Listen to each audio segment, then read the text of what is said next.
The grandmother has a high forehead. The mother has a high forehead. Now she, as a daughter, also have the high forehead. And today at Glojas, we're going to solve the issue of the high forehead with the smart FUE technique.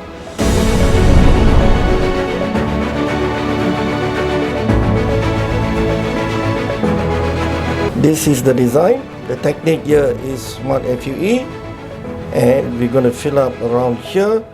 This is the window space. We're going to fill out more high density here, dense packing, so that the light is unable to go through.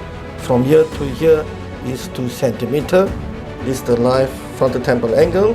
We're going to fill up here, increase the density here according to angle, direction, following the international standard, and joining to the sideburn here. From here to here is 3 centimeter.